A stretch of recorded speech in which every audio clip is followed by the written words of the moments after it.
So you watched your first parkour video and now you want to learn how you can do cool flips off of shit. And my good news for you is that you're in the right place because I want to be teaching you exactly how you can do that today. By the way, you're going to want to make sure you watch to the end of this video because it's a pretty short video. And the very last tip actually might save your life when you're doing flips off of high objects. So you're definitely going to want to learn that. The first step to learn how to do a flip off of stuff is to learn a flip in the first place. You might think that flipping off of stuff is easier, which to be fair, once you know how to do a flip, it is. But it's important to learn the flip beforehand because when you can do it flat on grass first, it's going to come a lot more naturally. And if you fail flipping off of something, it's going to hurt a lot more than if you fail to flip on the grass. Like for example, if you do a front flip and you land on your ass on the grass, it's going to hurt. It's not going to feel good, but you're overall going to be fine in like a day. But if you do a flip and you land on your ass off of like a 5-foot tall block, then that's when you get into...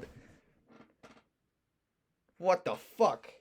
But if you do a flip off of something like 5 feet tall and you land on your ass, then that's when you get into the territory of, maybe breaking a bone. And we don't want that. So we're not going to do that here. So the simplest flip you can learn to do off of stuff is the Webster. It's basically a front flip off of one leg. So you're just going to basically stand completely straight, swing your non-dominant leg backwards so that it almost makes like a 90-degree angle with the ground. Like that's how high you want it to swing. That's basically what gets you most of your power in the front flip or in the Webster. And you're also at the same time going to throw your arms down in unison so you can force yourself to kind of flip over. Once you start flipping over, you're going to grab both of your knees super tight, or you can grab under your knees. It really doesn't matter which one you do. Flip over. Get used to that motion. Practice it with a mat first. Maybe practice it with a trampoline first. And then once you get good at that, you can start running into it. It's actually easier to run into it. Make sure you have that down before you start trying to do it off of things. And if you do start doing it off of things, make sure you start on a low surface. So the first step you're going to want to start doing in order to flip off of things is you're going to start flipping off of, a soft block onto a mat. This is a lot easier when you have a parkour gym. So if you have access to one, I'd highly recommend that you go to one. It's just so much safer.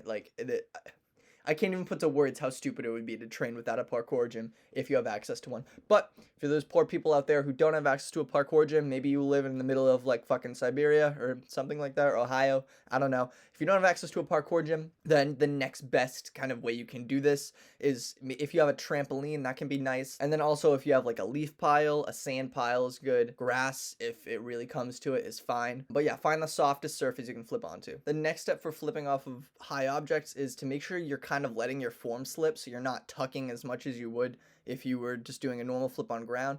And you're doing a flip off of something, obviously you're higher, so you don't need to rotate as fast. And if you do rotate too fast, you're going to over rotate and land on your face, and that's not good. So you're just going to let your form slip, maybe not tuck as tight, If you do tuck tight, make sure you open up earlier. But sadly, the truth is, even if you're taking these precautions, sometimes you might accidentally over rotate and, start falling forward. So what do you do in that case? Luckily, parkour's got you covered there. You're going to want to learn your shoulder roll. If you don't already know this and you do flips, it is absolutely vital in terms of saving yourself because no one's perfect. Everyone fails flips. If you've learned to flip, then you know you failed it a million times already. Basically, the way you shoulder roll, you're going to make a diamond with your hands. You're going to put your hands on the ground, and then you're going to roll over your dominant shoulder. So for most people, that's your right shoulder. You're going to throw yourself over. You're going to roll onto the meaty part of your shoulder around right over here. And this is going to allow you to disperse your impact. And if you find yourself in the situation that you're falling forward, face towards the ground, never try to catch yourself with your hands. Make sure, just put your hands out, roll over that shoulder. Believe me, catching yourself with your hands is a horrible idea, especially going backwards. I mean, I've heard stories of people just snapping their arms when they try to do that. And when you're at a height, this effect is very much amplified.